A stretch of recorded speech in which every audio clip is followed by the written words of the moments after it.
Well, good Tuesday evening, Twitch viewers, and welcome to I believe this is episode number 7 of SCV Chat. As usual, here's our normal disclaimer.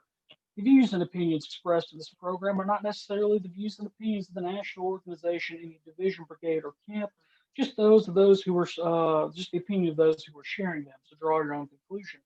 I'm your co-host, GCB, joined here with the producer and AS. How are you guys doing this evening? Doing Doing good. well. Good, good, good. Our normal two co-hosts, MDS and JBO, are not here this evening. As you all know, we normally do this on Mondays because Saturdays may be for the boys, but Mondays are for the men. But with yesterday being Labor Day, we took the day off. So now Tuesdays are for the men as well. So hope everybody had a safe and happy Labor Day. I hope everybody out there viewing is safe and happy. So let's go with that. As normal, this time let's talk about any SCV news that we may know of. Kick it over to AS for a museum update. Oh, went to, well, I don't know where I was going with that, but work continues on the Jefferson Davis Monument. They were working on it today. So pretty soon we'll have old Jeff up on his pedestal at SCV headquarters. Uh, we're also kind of have a target date for a soft opening for the museum. We'll make a big announcement about that pretty soon, along with some other things in the next couple of weeks. But everything's looking good. We're expecting our landscaping to be finished within the next couple of weeks, and if we can just have dry weather, everything will be all right. Well, I hope that y'all do have dry weather because I really wish that we could get some rain down here. My grass is looking kind of pitiful. Very dry. So if y'all get any rain up there, send it down my way. As far as things going on in the Mississippi Division, this past weekend we had the first annual Chuck Bond, which is my late father, Run for the Roses. The Mississippi Division SCV um, owns Beauvoir, Jeff Davis's last home, the Confederate memorial, shrine to him and the Confederate soldier. And they have, or they're in an attempt to reconstruct the Rose Garden as the First Lady of Verena Howell Davis had it when she lived there. So the money raised went to the Rose Garden. Well, here's the weird thing. It was this very weird story. Friday on our way down, my mother, my sister, and I, we stopped at my father's final resting place. And I made him a promise that no matter what happened, I would keep the 1894 Mississippi flag flying over his grave. And for the past couple of flags that I've rotated out, uh, I've given, of course, my mother, my sister, and I, we all have one. But I began giving it out to friends of his within the SCV. And this past week, it was, or past month, it was a friend of mine, my camp commander, really, who my dad knew for over 40 years. I mean, my dad was the first person there at the hospital when my camp commander's daughter was born, before he even joined the SCV. So I gave him that flag and he mounted it on the back of his motorcycle. And for those who are not familiar with the way a poker run works, and this was a poker run, you go to 5 different stops and you get a card out of a deck of cards and you try to build the best hand possible. So we're standing in the lobby and Harrison's beside me, or the producer's beside me, and we're talking to the event organizer who's getting pictures of the sheets as they come in to make sure that nobody's going through and whiting out or erasing stuff. And they're making sure everything's honest and above board. And she says, "Well, it looks like your camp commander is winning." And I said, "Really? What hand does he have?" And she says, "Well, weirdly enough, aces and eights." Which, if you're not a poker player, that's the dead man's hand. At this point, um, I think he had one more card to pull, so it was about to be that full house, but it wasn't the full house yet. So we're sitting there talking. I tell them the story about that, And I said, but he has one more card to pull. Wouldn't that be something, though, if he did win it? Well, lo and behold, the very last card he pulls is the ace needed to make it the full dead man's hand, full house. And it's just very, very, very weird that it's an event about, memorial event for somebody who's passed away. He was that close to him, and he had a flag that came off of his final resting place flying behind him. So draw what you will out of it, but strongly believe that my dad was with us this past weekend, to say the least. Definitely, definitely in spirit. So as we're getting closer and closer to Halloween, and the stores continue to put the Halloween stuff out, then there's your first spooky season story of the year. Producer, you got anything? No, that's just something you can't even make up right there. That's just one of those moments in life that just you can't explain. But Yeah, much to talk about on SCV news, we're continuing using, I believe the term we use is called the Confederate Air Force over NASCAR races right now. So, yeah. We had another flyover this weekend. Where was this one? AS. We flew 2 planes this weekend, one over the Darlington Raceway for the Southern Classic, and another one flew along the South Carolina coast. One had the Fun NASCAR, and the other had SCV.org, along with the battle flag. Yeah. So if you're watching this and are not familiar with it, definitely go look it up. I know it made the news a couple weeks ago or a couple months ago, but we're going to continue to have these flyovers. And the only way it's possible is through donations from people in the SCV and people outside of the SCV through the Make Dixie Great Again campaign. If you want to donate to that or see how to donate to that, you can definitely visit MakeDixieGreatAgain.org or .com. Both URLs will take you to the same place.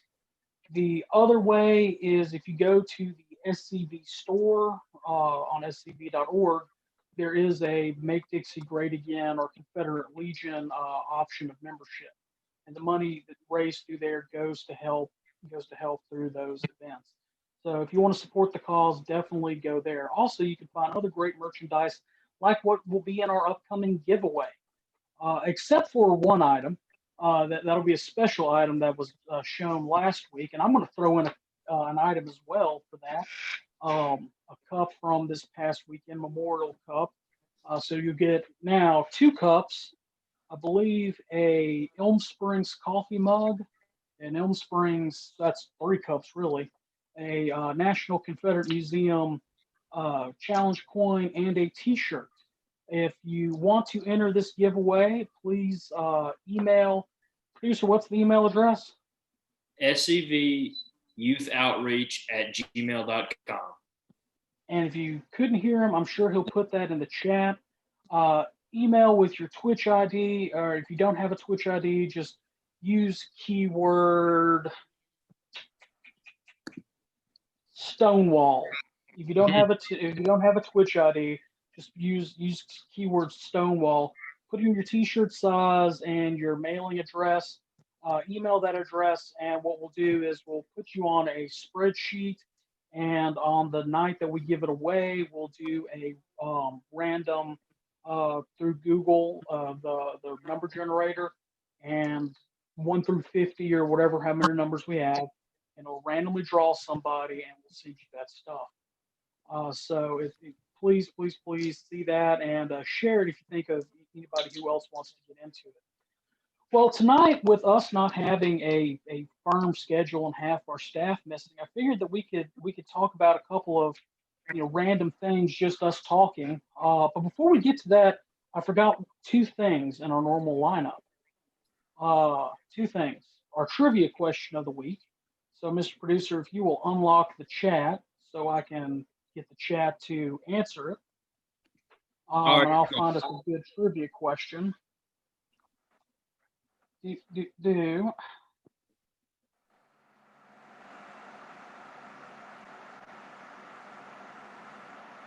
All right, here's the question. No, that's too hard. That's too hard. Showing mercy. GCB. Because I didn't even know that one. I just thought it was weird. It was a question about somebody who died in a pistol duel during the Appomattox campaign. So all right. What regiment is widely considered to have been the first to break and flee at the Battle of First Manassas? It's a Yankee regiment. They are the ones who started the route all the way back to Washington.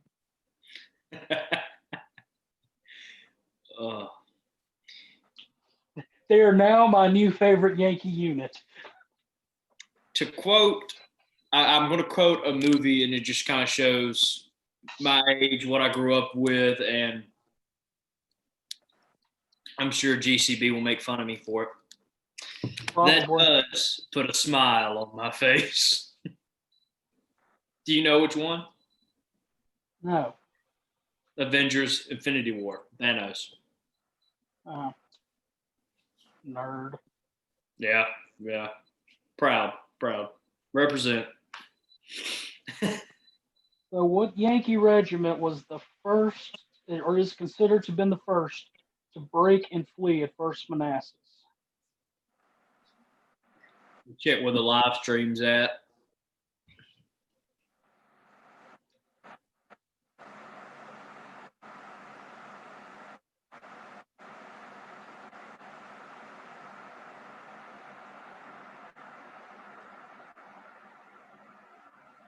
AS, are you Googling it?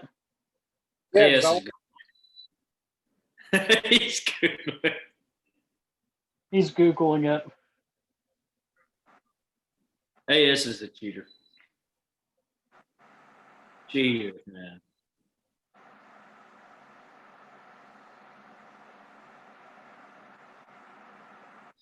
All right, the stream is at just now. AS getting caught cheating, Googling. Okay, so we've asked the question twice, and we've already called Colonel AS out about it. So, everybody ready for the answer? The first Rhode Island. Yeah. Did you find that in your quick Google search? I did indeed. Oh. Nah. Goodness gracious. Be a librarian. Yeah, that's true. Forgot that about you. Oh, you used to be a librarian? Yeah, he was a librarian. Librarian. I'm from deep South Mississippi, man. Speaking of our favorite librarian, got any words of wisdom? You know, you said this is a part of every chat, and then you only do it like every other time. So, we were in a hurry last week. Yeah. You know, we said we might discuss Freemasonry tonight. So, being a Mason, I will tell you that Freemasonry is not about building structures, but making good men better these days. So, if you've never thought about being a Mason, or if you have thought about being a Mason, to ask one, to be one, you have to ask one. So, find a Freemason and come to Lodge. We'll bring you into Lodge, actually. And we'd love to sit in Lodge with you one day. I would anyway. Yeah, make you ride a goat. But and let me go ahead and preface this. AS and I both belong to the ancient order, the majestic order, the secret order. I've heard it a lot of ways. The fraternity of Freemasons. The producer is not a Mason. We're going to keep this conversation, if you are a Mason, on the level. We're going to not divulge any secrets. We're mainly going to talk about the impact of Masonry on the war and some other stuff. Mainly because in the history of the United States of America, there's never really been anything that has divided us so much as the war between states, politically and everything else. we're still feeling the ramifications of that today. If you don't believe me, just go watch the news. However, during the war, though, Freemasonry was the only institution that remained unbroken. Case in point, the Southern Baptist Church. The Southern Baptist Church is that because it broke from the Northern or the regular Baptist Church. Um, the reason why the Methodist Church is United Methodist is because before the war they broke. It was Southern Methodist, Northern Methodist. The Democratic Party broke. Look how they had two candidates run during the presidential election in 1860. Almost every facet of modern day society, or what we would consider modern day society, but especially back then society essentially broke along, political, geopolitical lines, um, except for the fraternity. And there are countless cases from the Battle of First Manassas all the way to the surrender at Appomattox of brothers helping brothers and things like that. So that's what we're gonna talk partially about that, and when we run out of those stories, if we still got time, we may talk about some other war between the states topics. So, AS, go ahead and give me one of your favorite stories. Well, this one kind of impacts locally here where I live here in Murray County. One of the grandest homes in Murray County is called Rattle and Snap, a beautiful Greek Revival mansion. One of the finest examples of Greek Revival architecture still remaining in Tennessee. And now the Yankees were sent to burn the home down. And as the young man walked in with the torch, getting ready to burn it, he looked at the portrait on the wall and saw the Masonic ring of George Washington Polk in the portrait. And he left the house and went and told his commanding officer, "Look, do you really want me to burn this house down?" He said, "What do you mean? I gave you an order. You go burn the." He said, "Why don't you come back and look at this portrait and tell me if you want to do this?" And he walked in, he saw the portrait, he saw the Masonic ring on the finger of George Washington Polk, and he said, "No, I can't burn the home of my brother down." So he didn't burn down the home, and he left guards there at the house to make sure nobody else bothered it. So, so that Masonic bond did carry over between the two armies, and brother protected brother, and especially cared for their wives. That's an important thing about Masonry. Not only is it brothers, we're brothers, but a brother will take care of another man's wife, take care of his widow, take care of his children. So you know the charge or the obligation that we have.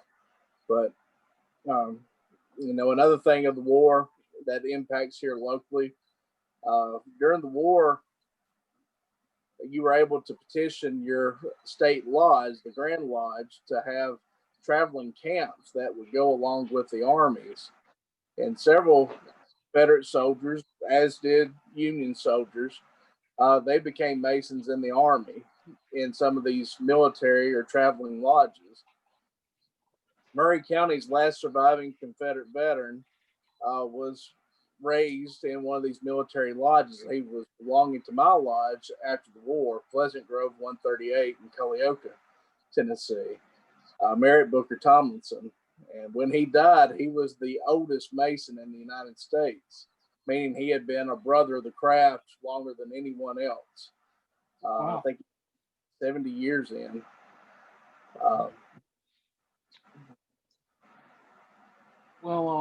And speaking about the military lodges, right after I was raised, I became archivist for my lodge. I'm still that and junior deacon. But I was going through our records, and we have two copies because we're actually three lodges combined into one. Two of them didn't have the meeting, the membership requirements to continue on, so they folded into us. And when they folded, we got their Grand Lodge communications. And reading through the 1865 one, which was held, in Mississippi after the end of the war, and again in the 1866 one, both communications, the message from the worshipful or Grand Master, is really it brought a tear to my eye. Talk about how to how to deal with the brethren who were raised during wartime and things like that. And two of my Confederate ancestors were raised during the war. Actually, they were initiated Paston raids from the time they surrendered at Vicksburg to the time they joined back with their parole was they were exchanged. They were initiated, passed, and raised, and within that time. And I found their names in the Grand Communication. And this past weekend, I just found this out while we were waiting on the bikes to come back. The producer and I were upstairs at the Jefferson Davis Presidential Library doing some research, and I found my SCV ancestor. Never knew this about him. He was a Mason. And that's just when I found and the producer can verify this. When I found it, I began to shake. I was so excited. And being a big boy, when I shake, I shake. Uh, but going back, my favorite or two of my favorite stories. One is for sure 100% true, well documented. The other one is a bit of allegory, which you know anything about the craft, we love our allegory. Um, but the first one is a story that's called the Day the War Stopped. And the story goes during the siege of Port Hudson, which was the same time as the siege of Vicksburg. Port Hudson is about maybe 45 minutes to an hour north of Baton Rouge in US 61. It was a stronghold on the river, too. There was a federal naval officer who came down with swamp fever and got completely delirious. Didn't know, you know, it was up from down, left from right, just completely got messed up. And tragically, uh, shot himself, killed himself. Um, the other officers on his ship were Masons as well. He was a third degree Master Mason. He was a Mason as well.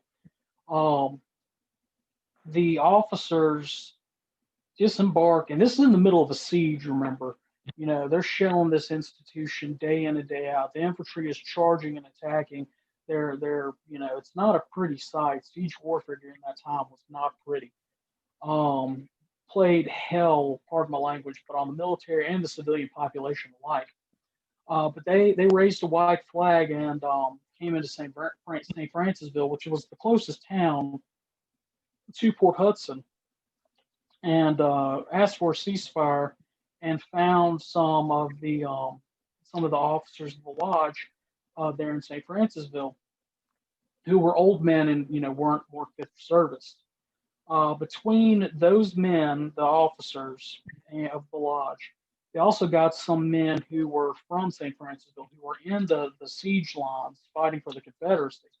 Got them out of the siege works for one day to give this Yankee Mason his proper Masonic rights. And he still, and buried him there in a churchyard. I think it's an Episcopal churchyard in St. Francisville. And he's still there to this day. And every year, some people from his lodge up in New York and the Masons in St. Francisville, they have a recreation of that, of the funeral service.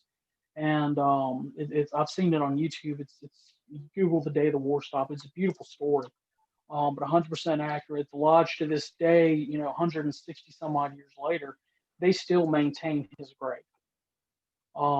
They still maintain his grave. They keep it up. They keep it clean. They keep it sprayed.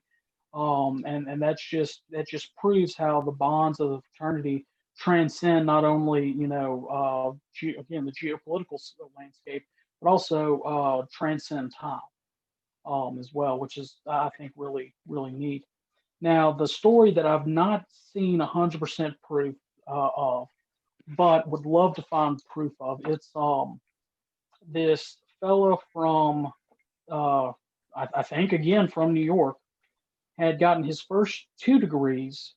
He was initiated as an entered apprentice and passed a degree of fellowcraft before the war started. When the war took on, he enlisted in the Federal Army and couldn't couldn't finish up his degree work. Well, he got captured at some point in the war and was sent down to Andersonville or Fort Sumter. Is it Fort? No, Sumner. I don't know, Andersonville prison, um, in Georgia, and he was able to bribe one of the guards to sneak a letter out and send it to his lodge, and ask them could they figure out some way for him to get his final degree. Well, they again for the next couple of months between the Federals or the Masons in New York began trying to communicate with Masons in Georgia, through Confederate lines, everything. And eventually, one evening, he is called to the commandant's office. This Yankee is called to the commandant's office, and he's told he needs to be taken in for questioning. And they put a bag over his head, and they ride him through. The next thing he knows, he's at a Masonic lodge. He goes through his 3 degrees, and finally, when he's able to leave, he sees all these Confederate, or at that time he didn't know they were Confederate, but he sees these men leaving the lodge room and putting on their Confederate officer uniforms. He had captains, lieutenants, majors, colonels who snuck him out of the prison and got him his 3rd degree. The story continues on that they then took him to the, I think it was the Chattahoochee River or some river, and it was during Sherman's Atlanta campaign, pointed him to the Federal armies and pushed him off in a rowboat. And that's that story. Another end of the war story that I would again love to find the truth of is in April of 1865 when the Federals were coming into Richmond. Confederate governments is trying to make their way to Texas. Lee is on his way to Appomattox. It's the last days of the war. The Federals come in and they pass this Masonic lodge, and lo and behold, they look out there and there's the guard, the official, guard of that particular lodge, standing out there with the instrument of his office, and he's defending the lodge essentially. And this Yankee general, I think it was Hancock, posted guards around the building and wouldn't let anybody touch or leave. And perhaps the best known story of Freemasonry in the war would have to be the General Armistead story, who, of course, was Pickett's charge, was a Freemason. He made it to the rock wall and was shot, mortally wounded. And as he was wounded there, he gave the Masonic sign of distress. Another Mason, a Yankee, came to his aid and helped give him his final wishes.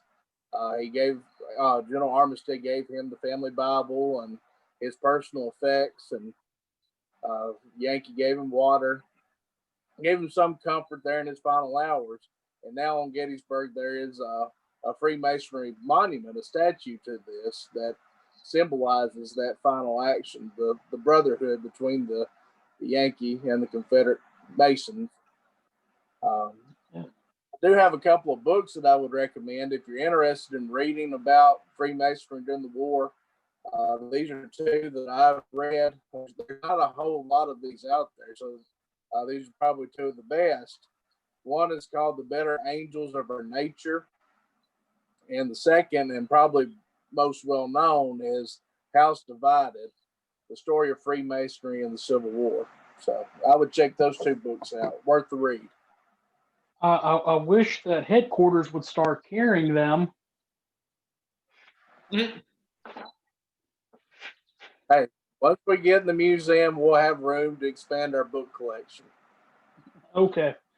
Because whenever I have to buy a book on the war between the states, I always check to see if headquarters has it first. If headquarters doesn't have it, I check Beauvoir, and if Beauvoir doesn't have it, then I hit up Amazon. Trying to think, a true story is that of William Barksdale, probably the most famous second most famous Mississippi Mason. The most famous Mississippi Mason during the war was actually Jeff Davis's brother, who was on the Grand Lodge senior deacon. No, senior warden. Excuse me, senior warden. And anyway, Barksdale, and it's well documented from the Federals and Confederate side. Um, everybody says, everyone. I'm quoting Ed Byers here, so take that with a grain of salt. But in a documentary he did on the History Channel, he says, the third day at Gettysburg gets all the attention because of Pickett's charge, but really, the day that the South could have won, and really the grandest charge of the Confederacy, was the charge of I think it was McLaus's division there against the Peach Orchard. And in fact, Barksdale and his Mississippians, they broke Hooker, or not Hooker, excuse me, Hooker was cashiered at this time. Dan Sickles is back. Broke, Dan Sickles, that's where he lost his leg. That division shattered Sickles' whole corps. And anyway, as the Mississippians are charging, Barksdale, who was a fire eater and a rather large man, I mean, he was, 6'4", 250 pounds, 6'3", 6'4", much of a man, especially for that time period. Was on of course, all Confederate generals in some of the stuff you read were on a white charger. But he was on his horse, and anyway, Barksdale is leading the charge. He's leading the Mississippians, and halfway through the charge, Cannonball takes off his leg at the knee. Doesn't hurt the horse, but just it just not side glance, but just comes straight on and takes his leg off. He ties a tourniquet around it and continues to ride. And it's not until he gets to the apex of the Peach Orchard and his brigade is starting to wheel off, or at least Humphreys's men in wing of it was starting to wheel off. At that point, a sharpshooter actually hits Barksdale in the chest. And after he goes down, the Confederates lose the momentum and have to fall back. And tragically, Barksdale's left behind. He's too wounded to move. But some Federals, seeing a Confederate officer laying on the ground, they pick him up.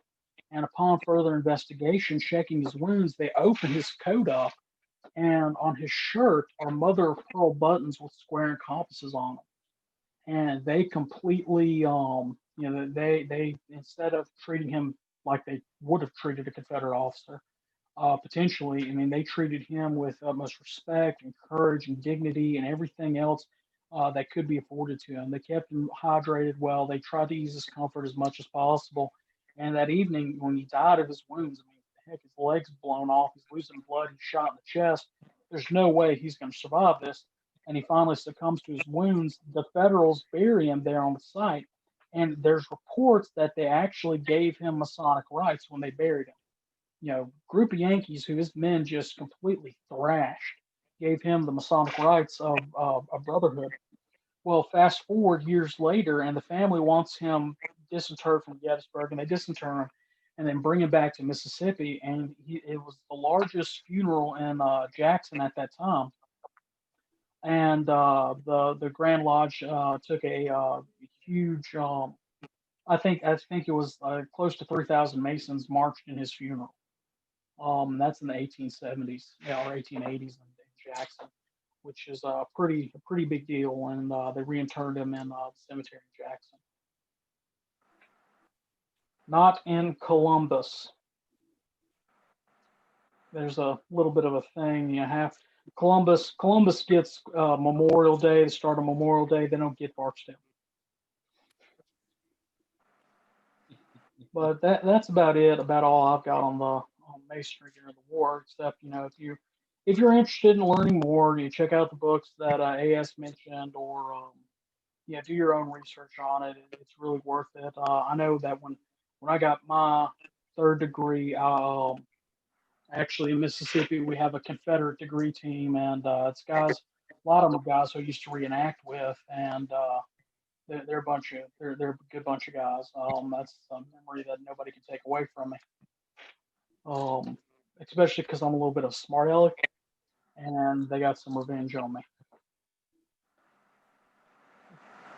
That's cool. I mean, if you're a brother, like Connor was just mentioning, Tennessee has a degree team too that does, I think they call it the Civil War Lodge.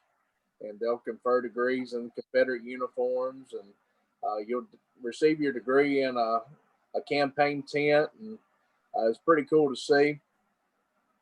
There's also Civil War Lodge of Research, so a lot of nice things that you can do as a Freemason to study the war between the states.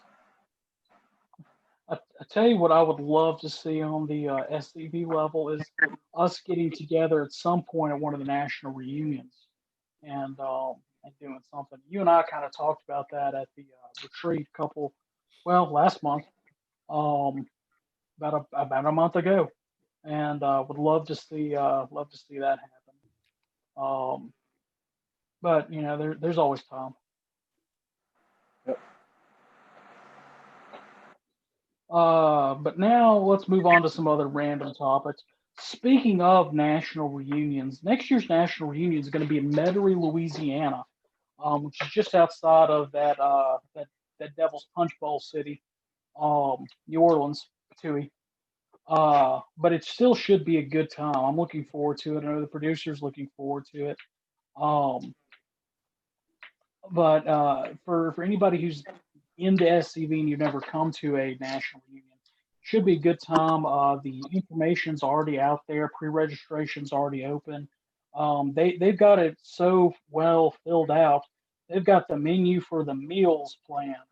And as a fat boy, I'm looking forward to that. Are you gonna be then, son? I'm gonna have to take a gander at them. Yeah, and well, you're a picky eater anyway, so but I mean, it's like biscuits and country gravy, beignets, potatoes, all that stuff that I'm not supposed to eat right now. I'm gonna enjoy next year. You only have to wait a couple months. Yeah. And who knows, the SCV chat fan base, we may go do something. Who knows? Who knows?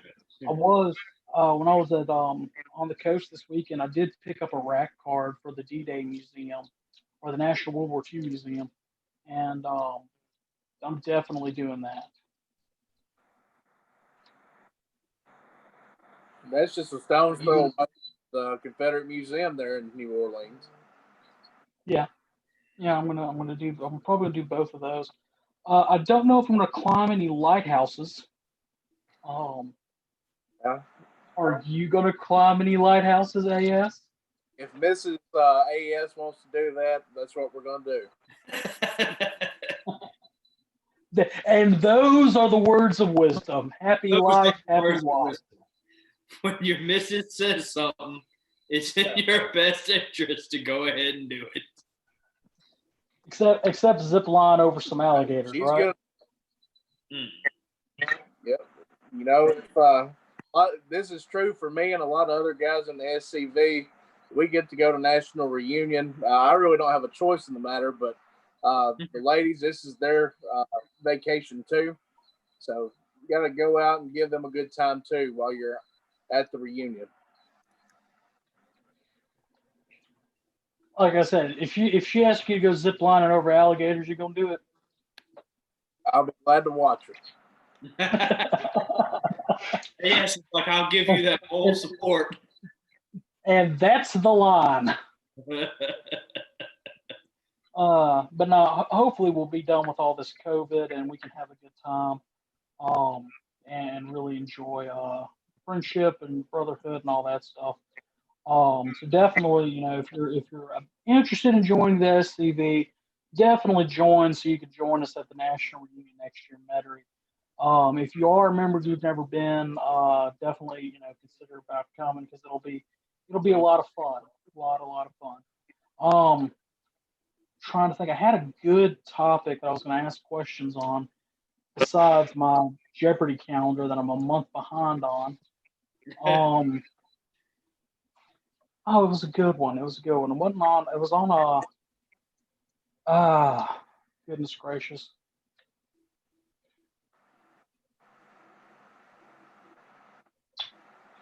Can't remember.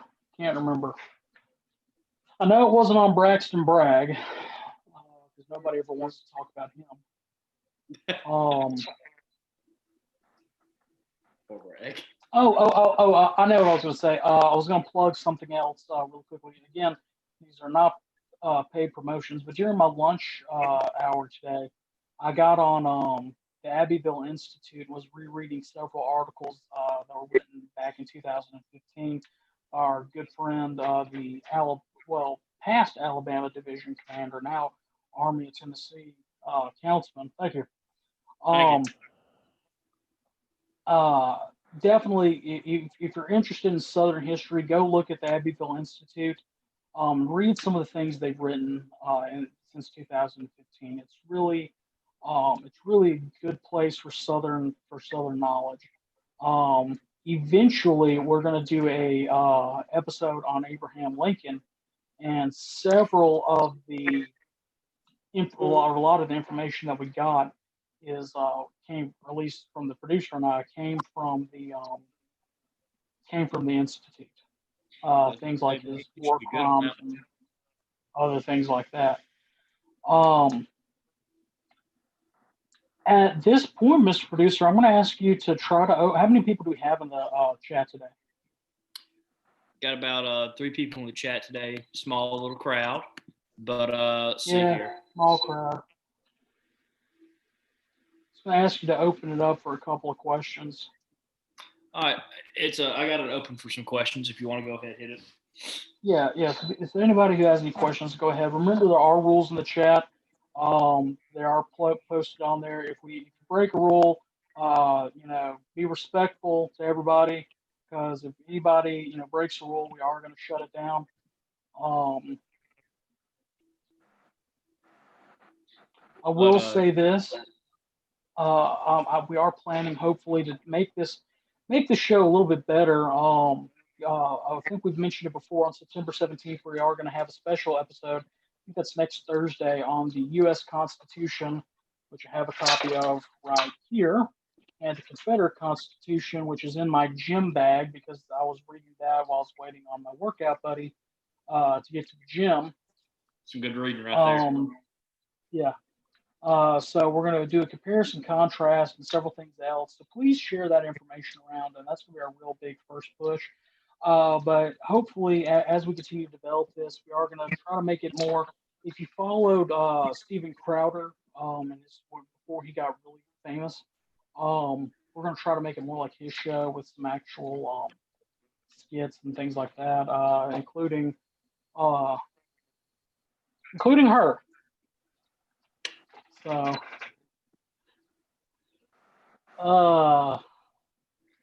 where's MSS when you need him? he is. Say again, over. Good news is you can do some real talking on Abraham Lincoln after all that research we did. Oh yeah, I mean it's the Abraham Lincoln episode, which we'll probably do in February around President's Day. We'll probably hit him up and also talk about the Honorable Jefferson Phineas Davis. Great man. Great man. Even though you named your dog after him. Okay, I didn't know my dog was going to turn out stupid. Bless his heart. I love my dog to death. I did name my dog Jeff, and his full name is on his birth certificate when we bought him. Is Jefferson Davis Dawes. And the dog. Jefferson Davis. Full name, not even mine. I call him Jeff. Bless his heart. He ran into the fence a couple times, and sometimes it just sits there, and I'm just like, yep. He just ran into the fence. Should have named him Braxton Bragg. I'll name him the next one that. Hopefully I'll get a smart one, and I'll name him after another. Name him Connor Bond. Name him Braxton. Name him Braxton Bragg. Because here's the thing, I can't remember who I was researching, but somehow I got on a Bragg kick and I began reading about him. I think I was researching my boy Judah P. Benjamin, and somehow I got on a Bragg kick because the Louisiana Confederates. And I read a story when he was in the quartermaster corps in the Federal Army. He put in a requisition for boots. Okay, he's the man in charge of boots. Why does he need to fill out the form for boots? Well, anyway, he sends his boot request through the proper chain of command. And when the boot request gets to him, the form had evidently changed. And he denied his own request for boots. And we put him in charge of an army multiple times. That's your boy Jeff Davis. Uh, Not our brightest moment. Not well, favoritism. Yeah, favoritism. But hey, I have an endless supply of Confederate history to name my dogs after until the day I have sadly called home, and that will break GCB's heart. When you stop naming dogs after Confederates. No, that will happen until the day I pass. I'm talking about the day I'm called home. Yeah, it's just Well, gonna break your heart. I'm pretty sure you're gonna outlive me in AS by a good 10 years. I know I'm one cheeseburger away from a coronary over here. But no, I like Guess the name what? George for my next dog. George just really Hey. sticks out to me. Hey, George McClellan was a great man. He's my favorite Yankee general. I mean, he wanted to sue for peace. He wanted to end the war. He didn't like fighting. He just liked having, a big army and sitting on his butt in the peninsula. That's why when I reenact and I have to go federal, which it happens. It A does lot of happen. people in the SCV don't realize it, but it happens. I always yell when I'm running off the field after we've been massacred. Vote McClellan in '64. I'm going to Ohio. Yeah. Always like to be a jerk when I'm a Yankee.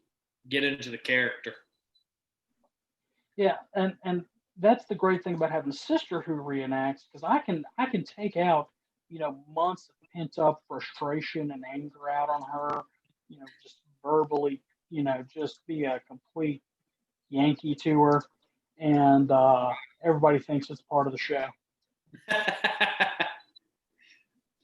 Not until the car ride home that anything happens. Well, I take that back. She does throw peanuts at me. She keeps a basket full of dried goobers and just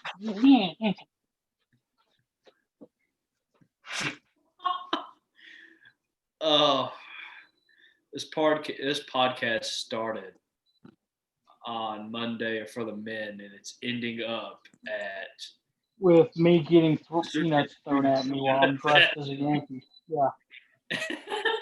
Hey, random episode, boys. You never know We're what'll living happen. up to that title of this episode, aren't we? It legit is just random. Episode 7, random. Any questions in the chat? No, sir, there is not. One thing that the producer and I talked about, this has been a learning curve for us. Some of our episodes we are going to have to re-record and redo because they're not saved out there for posterity's sake. And eventually, I think once we get 10 or so, we're going to launch a YouTube page, right? Yes. And then you can watch all of our past streams.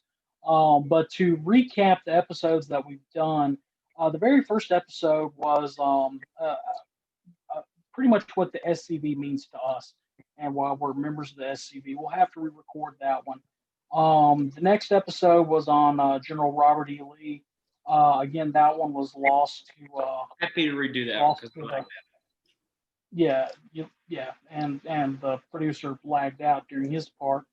But of course, we can't talk about Robert E. Lee enough. The next episode was on cancel culture. I believe that one is still up on Twitch. You can see that. Fourth episode was on Brother Patrick General Brother Patrick Claiborne.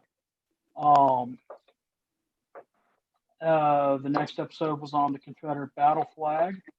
And our last episode was on kind of a laid back episode like this one for barbecue and other whatnots.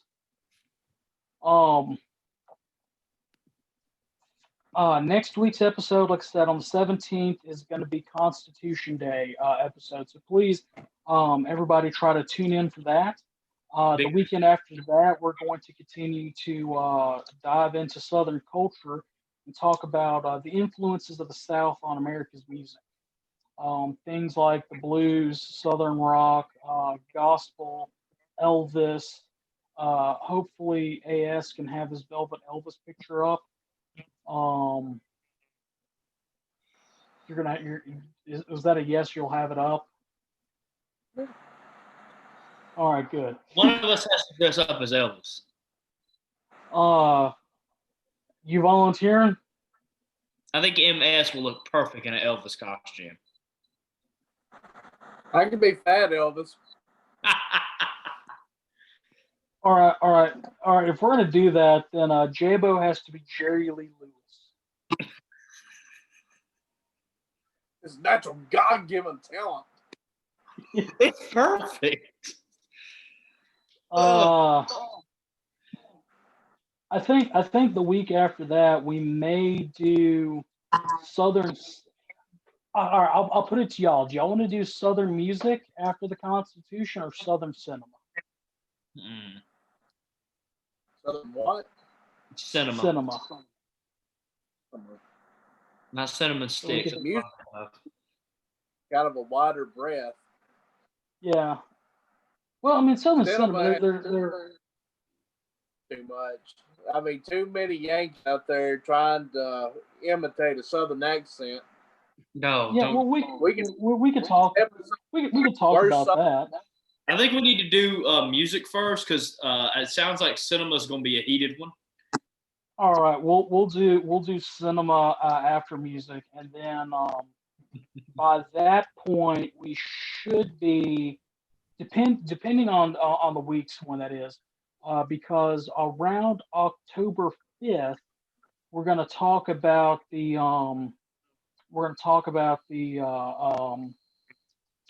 Sam Davis, the boy hero of the Confederacy, and Jabo is going to talk about him. So we may have to, do Southern cinema after we do Sam Davis. Although the weekend of the GEC retreat, we may do a Saturday stream depending on what time we get up there and walk around the museum and then talk about the museum and everything else.